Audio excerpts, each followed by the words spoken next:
You ever clean up your desk and all of a sudden you feel like you can just conquer the world? It's a pretty wild feeling, and it's super common. Today, we're going to dig into the psychology behind why we organize and what your clutter, or hey, your perfectly neat shelves, might be saying about what's really going on inside your head. Really, it all boils down to this one simple question. That huge sigh of relief when you walk into a clean room, that's not just you being weird. Well, actually, it is all in your head, but probably not in the way that you think. So what is the neurological magic that turns a tidy space into this feeling of pure, blissful satisfaction? So this really captures the trade-off our brains are constantly making. On the one hand, you've got chaos, and our minds don't just see a cluttered room as, a mess. They see it as a giant, unfinished to-do list that's just constantly screaming for our attention. It triggers stress, it's distracting. But then, on the other side, you have order, and that signals to our brain that things are okay, they're settled, and that lets us feel calm, focused, and gives us that sense of control we're all craving. And that leads us right into our first big idea, this quest for control. See, it turns out that the act of tidying is almost never just about the physical stuff. It's actually a really powerful way to manage the chaos that's going on inside our own minds. Just think about it for a second. When the world feels totally overwhelming, completely unpredictable, you can't just snap your fingers and fix everything at once. But what you can do is organize a bookshelf. You can sort through a pile of mail. Every single one of those little acts is a real, tangible victory. You're creating this tiny, predictable sanctuary for yourself in a world that feels anything but.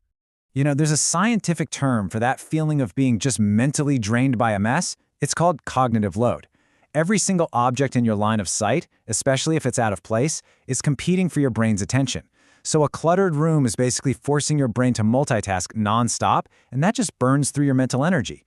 Tidying up literally frees up your brain's bandwidth. And this idea is absolutely central to environmental psychology. The principle is pretty simple, right? When we bring order to our physical world, we're building a foundation for internal calm. It's a small but mighty way of proving to ourselves that yes, we are competent and we are capable of creating positive change. Okay, so what are the actual tangible benefits of doing all this? Once you get that mental energy back by clearing out your space, some pretty amazing things can start to happen. All right, here's what you actually gain.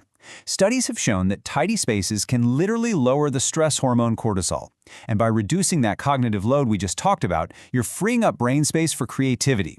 Your focus gets sharper, which makes it way easier to hit your goals. And maybe best of all, you get that little hit of dopamine from a job well done, a reward that can keep you motivated long after you've put the last thing away. And if you want to put a number on it, get this. Some research suggests you could slash your procrastination by up to 40% just by working in an organized space. The reason is really simple. A clear desk means fewer physical and mental roadblocks between you and whatever it is you need to get done. But there's always a but, isn't there? There is a flip side to this coin. Like any good thing, it's totally possible to take it too far. So we have to talk about that super fine line where a healthy, productive habit can tip over into a harmful, anxiety-driven compulsion. And the simple answer is yes, absolutely it can. The moment the need for order stops serving you and you start serving it, that's when you've got a problem. This chart really breaks down the crucial differences. So ask yourself, are you tidying to feel calm and efficient, or are you doing it to run away from a feeling of anxiety? Does it feel satisfying, or does it feel like this stressful, never-ending chore? The real test is the outcome. A healthy habit gives you more time and energy for your life. A compulsion, it just steals that time away, making the tidiness itself the goal, instead of the life it's supposed to be supporting. So how do we find that sweet spot, the right balance?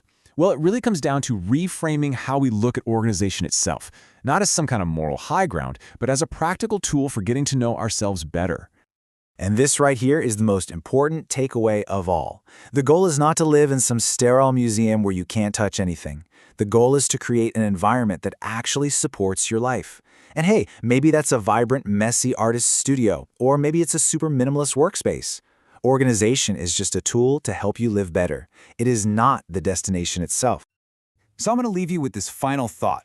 The next time you look around your room, don't just see the mess or the order. Ask yourself, what is my space telling me about my state of mind right now? The answer? Well, it might just surprise you.